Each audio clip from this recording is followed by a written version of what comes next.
إن الحمد لله وقال تعالى في كلامه المجيد وفرقانه الحميد أعوذ بالله من الشيطان الرجيم بسم الله الرحمن الرحيم ولا يغتب بعضكم بعضا সূরাতুল হুজরাত 49 নম্বর আয়াত 12 নম্বর 49 নম্বর সূরা 12 নম্বর আয়াত। মহান আল্লাহ রাব্বুল আলামিনের শুকরিয়া যে তিনি আমাদেরকে ফজরের নামাজ জামাতের সাথে উপস্থিত হয়ে আদায় করার তৌফিক দান করেছেন। সেই জন্য আমরা শুকরিয়া আদায় করি, সবাই বলি আলহামদুলিল্লাহ। আজকে আমাদের ইমাম সাহেব অনেক বড় বড় কিরাত পড়িয়েছেন, ওনার কণ্ঠটা এত সুন্দর, শুনতেই মন চাই, তাই না? তো যাই হোক, আল্লাহ তাআলা তার কণ্ঠের পরে বারাকা দান করুক, আমরা সেই দোয়া করি। আমাদেরকেও মহান আল্লাহ তাআলা কথা বলার ক্ষেত্রে হেফাজত করুক। আজকে আমি যে টপিকসটা আপনাদের সামনে তুলে ধরবো সেটা হচ্ছে আমাদের কথা বলা বিষয়ে।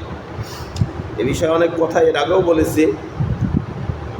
ইসলামে 4টি বিষয় আছে, যেই 4টি বিষয় মানুষকে আল্লাহ এবং তার সৃষ্টির সামনে অপদস্থ করে, সৃষ্টির কাছে নষ্ট করে। মনে করেন মানুষকে ক্ষতি করে কিসে? 4টা বিষয়, আরও অনেক বিষয় আছে, যেই 4টা বিষয় আজকে হালকা টাচ দেবো। সেটা হচ্ছে কি, এই 4টা বিষয় মানুষকে ক্ষতি করে কার কাছে? আল্লাহর কাছে অপছন্দনীয় করে, এবং বান্দাদের কাছে, যারা মানুষ আছে তাদের কাছেও অপছন্দনীয় করে। কাজে আমরা কি আল্লাহর কাছে অপছন্দ হতে চাই? হতে চাই না। আর মানুষের কাছেও অপছন্দ হতে চাই না। সুতরাং এই বিষয়গুলো আমাদের এড়িয়ে চলতে হবে। গুরুত্বপূর্ণ বিষয়, যদিও আমরা হাটে বাজারে মাঠে ঘাটে সবসময় করে থাকি, বিষয়গুলো আমাদের এড়িয়ে চলার বিষয়। সেই 4টা বিষয় কি? 4টা বিষয় আগে বলি, তারপরে এক এক করে বর্ণনা দেওয়ার চেষ্টা করব। একটা হচ্ছে বেশি কথা বলা। 1 নম্বর কি? বেশি কথা বলা। 2 নম্বর বেশি হাসা, হাসি আর কি, বেশি হাসা। 3 নম্বর মিথ্যা কথা বলা। 3 নম্বর মিথ্যা কথা বলা। 4 নম্বর কারো নামে, কারো সম্বন্ধে, কারো বিষয়ে মিথ্যা অপবাদ দেওয়া। আরেকজনকে খারাপ করার জন্য তার নামে কুৎসারটনা করা, মিথ্যা অপবাদ দেওয়া, এটা হচ্ছে 4 নম্বর। এগুলা করলে কি হয়? আমাদের সম্মান নষ্ট হয়। যখন আমি একজনের সামনে বর্ণনা করলাম মিথ্যা কথা, যখন সেটা সত্য প্রকাশ পেল, মানে আমি 5 জনের সামনে বর্ণনা করেছিলাম, ওই 5 জন আমাকে মিথ্যাবাদী হিসেবে স্বীকৃতি দেবে, মনে করবো মিথ্যা কথা বলেছে। কাজেই এটা মানুষের সামনে আমাকে অপমানিত করবে, আর সৃষ্টি করার তো নারাজ হবেই, তাই না? কাজে আজকে বেশি আলোচনা যেটা করব সেটা হচ্ছে কথা বলা নিয়ে। আমাদের এই যে মুখটা আল্লাহ তাআলা দান করেছেন, এই যে বাকশক্তি আল্লাহ তাআলা দিয়েছেন, এটা শুকরিয়া আদায় করা দরকার না? মানুষ ব্যতীত পৃথিবীতে আর কোনো প্রাণী আছে যারা কথা বলতে পারে? কেউ কথা বলতে পারে না, কেউই কথা বলতে পারে না, একমাত্র মানুষই কথা বলতে পারে। হ্যাঁ, বৈজ্ঞানিকরা প্রমাণ করেছে কিছু কিছু প্রাণী আছে তারা তাদের নিজস্ব ভাবভঙ্গি, তাদের ভাষা দিয়ে নিজেরা কিছুটা বোঝানোর চেষ্টা করে, সেটা নিজেদের মধ্যে। কেউ রাগ করলো, কেউ খুশি হইলো, এটা নিজেরা নিজেদের মতো বিভিন্ন সাউন্ডে করে, সেটা ওই পর্যন্তই। কিন্তু আমরা যে হাজার হাজার রকমের কথা বলতে পারছি, আল্লাহ তাআলা বাকশক্তি দিয়েছে, এই বাকশক্তিটা আমরা কোন কাজে ব্যবহার করছি? আল্লাহ তাআলা বলেছেন সুম্মা লা তুসআলুন্না ইয়াওমা ইদিন আনিন নাঈম। এই যে বাকশক্তি, তোমার যে একটা নিয়ামত, একটা বাকশক্তি দেওয়া হয়েছিল, এই নিয়ামতের বিষয়েও তোমাকে কিয়ামতের দিন প্রশ্ন করা হবে। যে একটা বললাম সুম্মা লা তুসআলুন্না ইয়াওমা ইদিন আনিন নাঈম, আল্লাহ তাআলা যত নিয়ামত দিয়েছেন আপনাকে আমাকে, সব বিষয়ে আমাদেরকে প্রশ্ন করবে। আমি হাঁ করেছিলাম, এটা আল্লাহর জন্য কিনা? আমি মুখটা বন্ধ করেছিলাম, এটা আল্লাহর জন্য কিনা?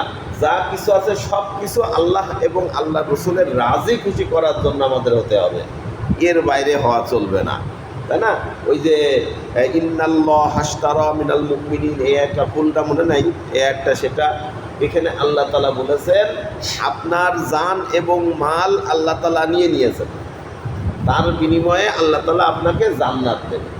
এখন এই জান মাল আমরা কতটুকু সুস্থভাবে, কতটুকু ভালোভাবে আল্লাহর সামনে উপস্থিত করতে পারবো, এটাই হচ্ছে বিষয়।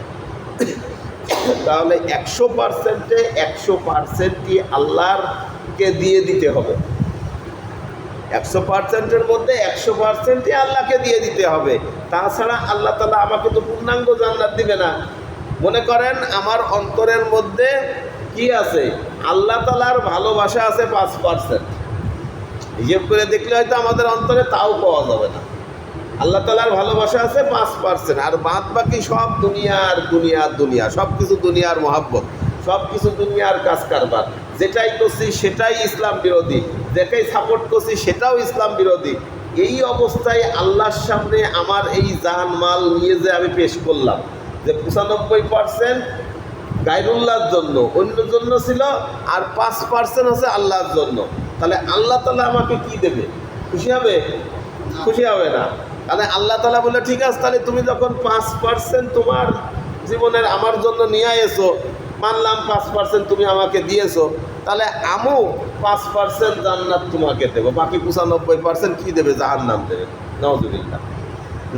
কাজেই আমাদের যা করা দরকার, আল্লাহ তাআলা বলেছেন ইয়া আইয়ুহাল্লাযীনা আমানু দুখুলু ফিস-সিলমি কাফা, হে ঈমানদারগণ তোমরা ইসলামের মধ্যে পরিপূর্ণভাবে প্রবেশ করো। এটা অর্ডার, এটা আদেশ।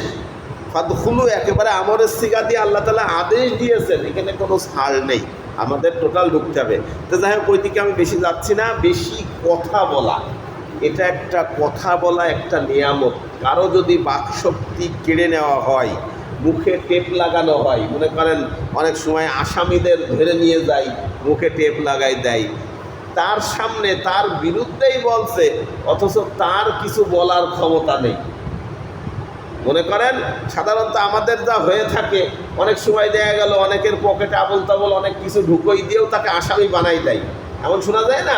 অহরহ হচ্ছে, হয় ভালো মানুষ ধরে নিয়ে যায়, তার পকেটে একটা জিনিস ঢুকোই দিল, অবৈধ জিনিস ঢুকোই দিয়ে বললো যে এর পকেট থেকে পাওয়া গেছে, তার মুখ ওই দিক টেপ লাগাই থুয়ে দিয়েছে।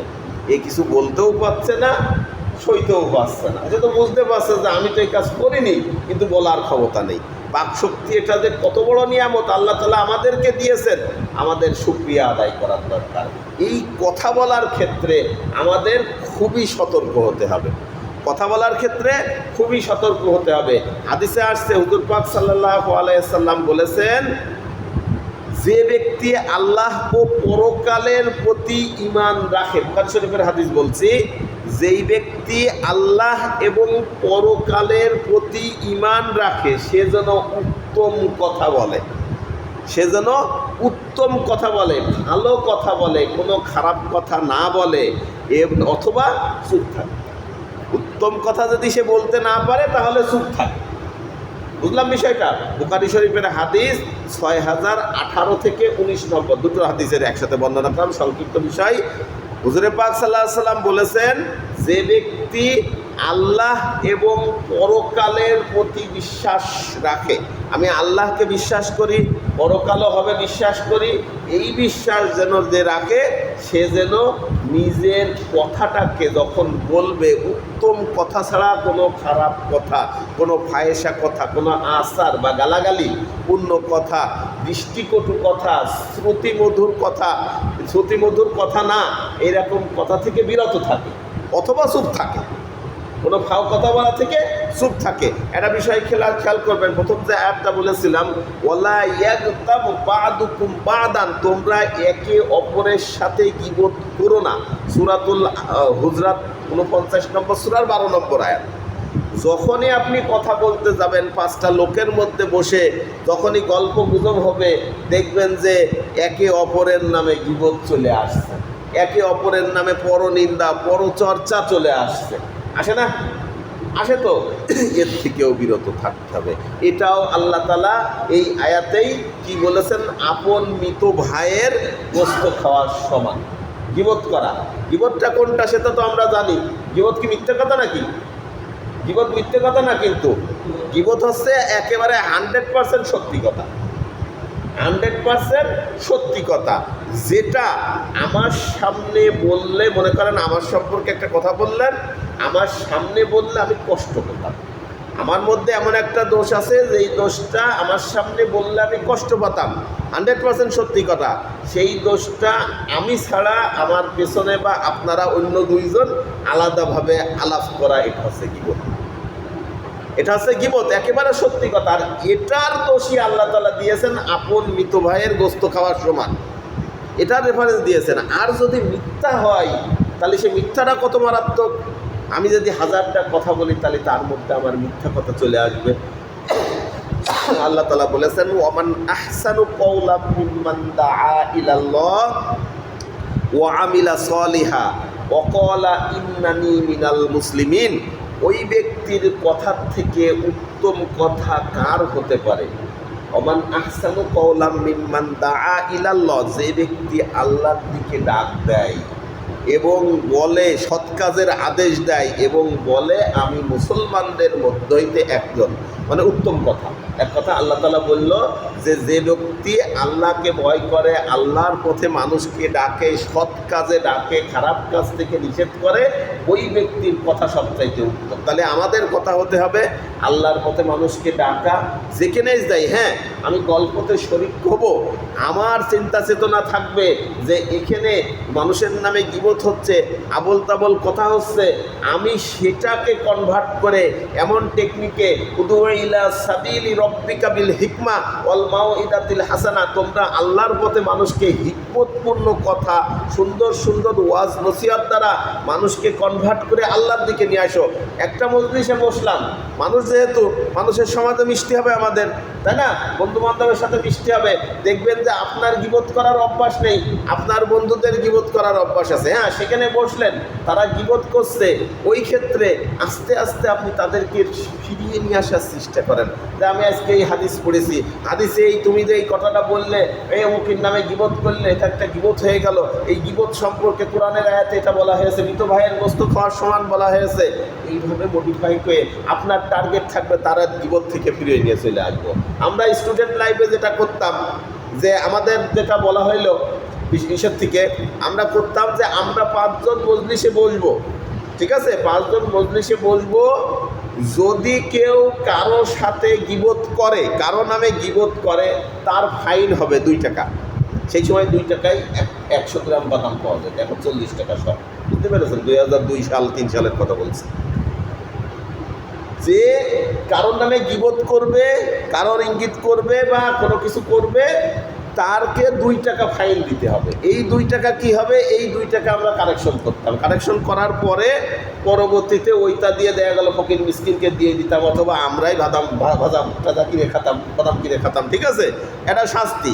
এরপরে পরিপ্রেক্ষিতে দেখা গেল যে আমাদের মধ্য থেকে, বন্ধু বান্ধবের মধ্য থেকে গীবতের সংখ্যা অনেক কমে গেছে, অনেক কমে গেছে। হ্যাঁ, আমরা আলোচনা করতাম যে অমুকের মধ্যে এই জিনিসটা আছে, আমরা কিভাবে জিনিসটা সংশোধন করতে পারি। সংশোধনমূলক, শেষ করে দেব, সংশোধনমূলক আলোচনা আসবে।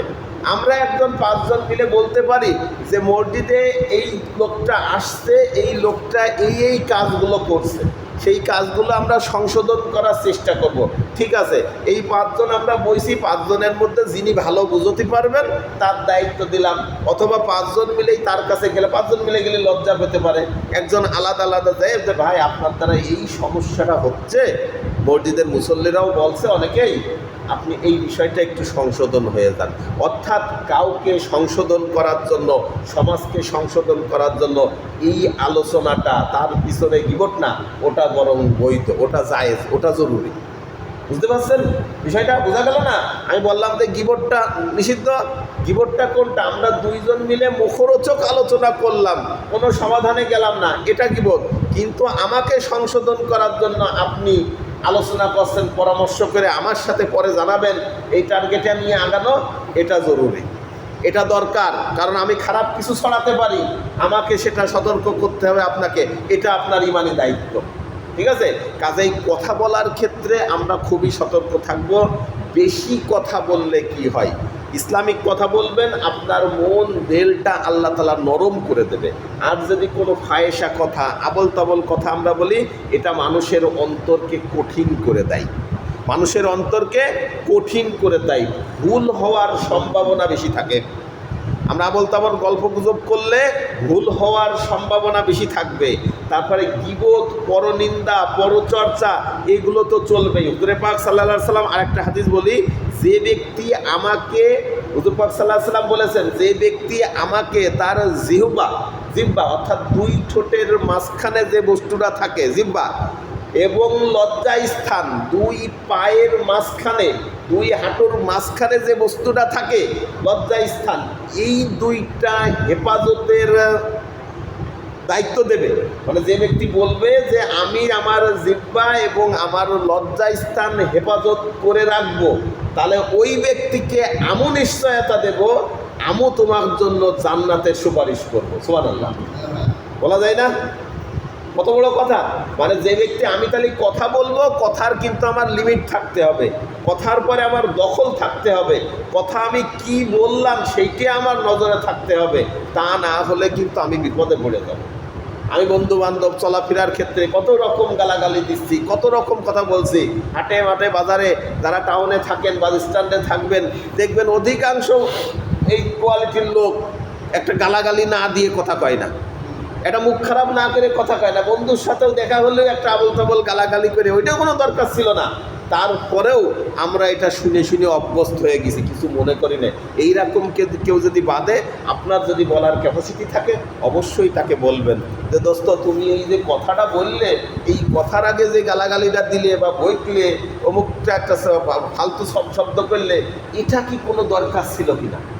এটা কি কোনো দরকার ছিল না? হুজুর পাক সাল্লাল্লাহু আলাইহি সাল্লাম বলেছেন, 3 ব্যক্তির জন্য জাহান্নাম, যারা কথা বলার সময় বিনা কারণে ফায়েসা কথা বলে, বিনা কারণে, কোনো কারণ নেই ফায়েসা কথা আমরা বলে যাচ্ছি অহরহ। আবার বর্তমানে মোবাইলের যুগে আমরা মোবাইল তো ধরলে অনেক সময় ছাড়তে চাই না, বিশেষ করে অপর প্রান্তে যদি কোনো কোকিলকণ্ঠী মহিলা হয়ে থাকে, পরিচিত হোক অপরিচিত হোক, এটা মারাত্মক একটা ক্ষতির বিষয়। আমরা কি করব? অপর প্রান্তে পরিচিত অপরিচিত যেই হোক, প্রয়োজনের বেশি কথা না বলার চেষ্টা করব। ঠিক আছে? কথাটা খুব মারাত্মক জিনিস, এটা মারাত্মক একটা অস্ত্র। এই কথার দ্বারা আপনি ব্যাপক আকারে ভাইরাল হয়ে যেতে পারেন। আবার এই কথার দ্বারা আপনি মহান আল্লাহ তাআলার কাছে অনেক উচ্চ পর্যায়ে চলে যেতে পারেন। কাজেই এখন আমি যদি একটা ইসলামের বিরুদ্ধে আবল তাবল কথা বলি, এটা যদি নেটে যায়, তাহলে আমি তো মুহূর্তের মধ্যে ভাইরাল হয়ে যাব না। আমাদের যারা দেখবেন যে অনেক দিন ধরে মিডিয়াতে রয়েছে, অনেক দিন ধরে কাজ করছে, এরা ভাইরাল হতে পারছে না, কিন্তু এই কথার মাধ্যমে আবার ভাইরাল হয়ে যাচ্ছে। ইসলামের বিরুদ্ধে একটা কথা বললেই সেটা কিন্তু ভাইরাল হয়ে যায়, সেটা কিন্তু অপমান অপদস্থের মধ্যে চলে যায়। কাজেই আমাদের কথা যেন ইসলামের বিরুদ্ধে না যায়, কোনো ফায়েসা কথা যেন না আসে, আবল তাবল কথা যেন না আসে, গীবত, পরনিন্দা, পরচর্চা যেন না আসে। যেখানেই বলবো সেখানে আল্লাহ রসুলের নাম নিয়ে এসে, আল্লাহ তাআলা এটা বলেছেন, রসুল এটা বলেছেন, ইসলামিক পদ্ধতি এটা, এইগুলো জেনে বুঝে আমরা যেন কথা বলতে পারি, আমাদের মুখটাকে লাগাম দিতে পারি। তেমনি আমরা বাইরে বাজারে হাটে ঘাটে যে কথাগুলো বলি, সেই কথাগুলোর পরে আমাদের দখল নিয়ে আসতে হবে। না, আমি এই শব্দটাই উচ্চারণ করেছি, আমি এই শব্দ উচ্চারণ করিনি। তেমনিভাবে নামাজের মধ্যেও আমাদের এই দখলটা নিয়ে আসতে হবে। আমি ফাতিহা পড়িছি কিনা কিরাত পড়ার সময় আমার মনে থাকে না, আমারও মাঝে মাঝে হয়, মানুষ হিসেবে, আপনাদের তো হতেই পারে, তাই না? নামাজ পড়ার ক্ষেত্রে দেখা গেল অনেক সময় বসেছি, তাশাহুদ দুরূদ শরীফ পড়ছি, তাশাহুদ কি পড়িলাম না দুরূদ শরীফ শুরু করে দিছি, হয় না? হতে পারে, এইরকমও হতে পারে। এটাও কিন্তু নামাজের পদ্ধতি না। আপনাকে দখল থাকতে হবে, না আমি তাশাহুদ পড়িছি, আমি দুরূদ শরীফ পড়েছি, এখন তাশাহুদ পড়ছি, শয়তানি ধোঁকা আসবে, সে তো আপনার রক্তের সাথে, আমাদের রক্তের সাথে মিশে আসছে, বিভিন্ন রকম ধোঁকা দেবে। এই ধোঁকার পরে আমি যে নামাজের মধ্যেও কি কি বলছি, আমি সুবহান রব্বিয়াল আযীম আজকে নামাজের মধ্যে কয়বার বলেছি, 5 বার বলেছি কি 7 বার বলেছি, এটা দখল আপনার থাকতে হবে না। আমি এই শব্দটাই উচ্চারণ করছি, দেখবেন নামাজের থেকে মন কোনো দিকে যাচ্ছে না, তাই না? মন কোনো দিকে যাবে না। কাজেই কথা বলা বিষয় আজকে বললাম, 4টে বিষয় বলছিলাম আমাদের ক্ষতি করে, সেটা হচ্ছে বেশি কথা বলা, বেশি হাসা, মিথ্যা কথা বলা, পরনিন্দা, পরচর্চা, ফাসাদ সৃষ্টি করা। অন্য বিষয় 3টে বিষয় আরেকদিন আলোচনা করবো ইনশাল্লাহ, অনেক সময় হয়ে গেছে। মুখটাকে আমরা লাগাম দিই, আমরা ফাহেসা কথা বলা থেকে বিরত থাকি। যারা ফাহেসা শুধু কথা বলা না, কথা লিখা, যারা লিখেন, মিডিয়াতে লেখেন, পেপার পত্রিকায় লেখেন, যদি দেখা হয়, ওই যে একটা কথা আছে না, যার দেখতে নারী তার চরণ বাঁকা, যদি হুজুরদের বিরুদ্ধে বা ইসলামের বিরুদ্ধে কিছু পাই, ওরে লেখা লেখে সমানে লিখে চলে যায়। আজকেও রিপোর্ট দেখলাম যে মাদ্রাসাতে যতটুকু অন্যায় হচ্ছে মাত্র 12%, আর স্কুল কলেজে সেই অন্যায়টা, অত্যাচার, বিভিন্ন রকম অত্যাচার, নির্যাতন 68% হচ্ছে। অথচ স্কুল কলেজের সামনের বিষয়টা আমাদের সামনে আসে না। মাদ্রাসার যে 12% সেটাই আমরা হাইলাইট করি, সাংবাদিকরা হাইলাইট করছে। এক্ষেত্রে ওই সাংবাদিকদেরও এই বিষয়ে জবাবদিহিতা করতে হবে। তোমরা কেন এক পয়সা হইলে? আমার বিরুদ্ধে একটা কিছু হলেই আপনি লিখবেন বা সাংবাদিক লিখবে, কিন্তু কোনো ক্ষমতাবান কারোর বিরুদ্ধে যদি হয়, তখন লিখতে গেলে আমাদের হাত কাঁপবে না, ওরে বাবা এর পরিপ্রেক্ষিতে আমার মারবে না, তাই না? এই ভয় করে যারা কাজ করে তাদেরও জবাবদিহিতার সম্মুখীন হতে হবে। কাজেই আল্লাহ ছাড়া অন্য কারো ভয় করা চলবে না। আমরা নির্ভয়ে থাকতে পারি ইনশাআল্লাহ, আমরা চেষ্টা করব নির্ভয়ে থাকার, বাকি আল্লাহর ইচ্ছা, আল্লাহ হেফাজত করবে। আর বিশেষ করে আমাদের মুখটাকে আমরা লাগাম দিব, লজ্জা স্থানকে আমরা লাগাম দিব। আল্লাহ তাআলা আমাদেরকে হেফাজত করুক। যে কথাগুলো বললাম, এই যে কথাগুলো বললাম, এর ভিতরেও যদি কোনো ভুল ত্রুটি হয়ে থাকে, অনেক ব্যাখ্যা আমার অজ্ঞতার কারণে উপস্থাপন করতে পারিনি, সেটাও আমার অজ্ঞতা দোষ, এটাও যেন আমি কাটাতে পারি, এই ইসের থেকেও আমি ক্ষমা চাচ্ছি। আমার জন্য দোয়া করবেন, আপনাদের জন্য দোয়া করি। আপনারা যেখানেই যা কথা বলেন সেটা যেন সঠিক কথা হয়, কোনো মিথ্যার আশ্রয় নেবেন না, কারোর সামনে কোনো আবোল তাবোল কথা বলবেন না। আমি যে খারাপ এটা প্রমাণ করার জন্য আপনার মুখ যথেষ্ট, আমি যে খারাপ এটা প্রমাণ করার জন্য আমার মুখ যথেষ্ট। আমি আপনার সাথে কথা করছি, 5টা কথা বললাম, 3টে গালাগালি দিলাম, আপনি নিজেই চিন্তা করবেন যে না, এই লোকটা তো খুব খারাপ, খারাপ কথা বলে মানে কি খারাপ লোক, বুঝলেন? হাদিসের ইসলামিক এটাই বিষয়, তাই না? আমরা মুখটাকে কন্ট্রোল করবো ইনশাআল্লাহ, চেষ্টা করব। দুরূদ শরীফ পড়ি আমরা। আল্লাহুম্মা সাল্লি আলা মুহাম্মাদ ওয়া আলা আলি মুহাম্মাদ কামা সাল্লাইতা আলা ইব্রাহিম ওয়া আলা আলি ইব্রাহিম ইন্নাকা হামিদুম মাজিদ। আল্লাহুম্মা বারিক আলা মুহাম্মাদ ওয়া আলা আলি মুহাম্মাদ কামা বারাকতা আলা ইব্রাহিম ওয়া আলা আলি ইব্রাহিম ইন্নাকা হামিদুম মাজিদ। আল্লাহুম্মা আমিন। রব্বানা আতিনা ফিদ দুনিয়া হাসানাতাও ওয়া ফিল আখিরাতি হাসানাতাও ওয়া কিনা আযাবান নার। সাল্লাল্লাহু আলা খায়রি খালকিহি মুহাম্মাদিন ওয়া আলা আলিহি ওয়া আসহাবিহি আজমাইন। রব্বিরহামহুমা কামা রব্বায়ানি সগীরা। ইহদিনাস সিরাতাল মুস্তাকিম। হে আল্লাহ, আমরা তো মানুষ, তুমি তো আমাদেরকে মানুষ হিসেবে তৈরি করেছো এবং বলেছো খলিকাল ইনসানা যায়িফা, আমি মানুষকে দুর্বল করে সৃষ্টি করেছি। আল্লাহ, আমরা তো সব বিষয়ে দুর্বল। ইয়া রব্বুল আলামিন, আমরা আমাদেরকে নিয়ন্ত্রণ করতে দুর্বল, আমাদেরকে জিহ্বাকে সংযত রাখতে, নিয়ন্ত্রণে রাখতে দুর্বল। ইয়া রব্বুল আলামিন, এই দুর্বলতা থেকে আমরা মুক্তি পেয়ে তোমার হেফাজত চাচ্ছি। আল্লাহ, তুমি আমাদেরকে হেফাজত করো। ইয়া রব্বুল আলামিন, আমরা যেন কথা বলার ক্ষেত্রে আজকে যে বিষয় নিয়ে আলোচনা করেছি, আল্লাহ, কথা বলার ক্ষেত্রে আমরা আমাদেরকে যেন নিয়ন্ত্রণ করতে পারি, সেই তৌফিক দান করে দাও। ইয়া রব্বুল আলামিন, আমরা লেখালেখির ক্ষেত্রে আমরা যেন আমাদেরকে নিয়ন্ত্রণ করতে পারি, সেই তৌফিক দান করে দাও। ইয়া রব্বুল আলামিন, আমরা যেন কথা শোনার ক্ষেত্রে আমাদেরকে নিয়ন্ত্রণ করতে পারি, সেই তৌফিক দান করে দাও। ইয়া রব্বুল আলামিন, চায়ের মজলিসে, দোকানে, যেখানেই বসি না কেন, সেখানেই আমি যেন ইসলাম নিয়ে কথা বলতে পারি, তোমার নবী রাসূল নিয়ে কথা বলতে পারি, ইসলামের পথে দাওয়াত দিতে পারি, সেই তৌফিক দান করে দাও। ইয়া রব্বুল আলামিন, আমরা যেন ভালো কথা বলতে পারি, ভালোর সাথে থাকতে পারি, ভালোর সাথে চলতে পারি, সেই তৌফিক দান করে দাও। এই কথার কারণে কিয়ামতের দিন তুমি আমাদেরকে ধরো না ইয়া রব্বুল আলামিন। তাহলে হাজার হাজার গীবত, হাজার হাজার কবিরা গুনাহ, হাজার হাজার ফাহেসা কথা আমাদের আমলনামায় থাকবে। আল্লাহ, এর থেকে আমরা মুক্তি চাচ্ছি, তুমি আমাদেরকে মুক্ত করে দাও। ইয়া রব্বুল আলামিন, শয়তান তো আমাদের ধোঁকা দিয়ে মসজিদের মধ্যে গীবত করাই, মসজিদের মধ্যে ফাহিশা কথা বলা। ইয়া রব্বুল আলামিন, সকল প্রকার ধোঁকা ওয়াসওয়াসা থেকে তুমি আমাদেরকে রক্ষা করো। ইয়া রব্বুল আলামিন, আমরা তো কমজোর, তুমি আমাদের হেফাজত করো তোমাদের রহমত দিয়ে, তাছাড়া কোনোভাবেই সম্ভব না। ইয়া রব্বুল আলামিন, আমরা তোমার কাছে ক্ষমা চাচ্ছি, তুমি আমাদেরকে ক্ষমা করো। রব্বির হামহুমা কামা রব্বায়ানি সগীরা ইহদিনাস সিরাতাল মুস্তাকিম বিরহমাতিকা ইয়া আরহামার রাহিমিন।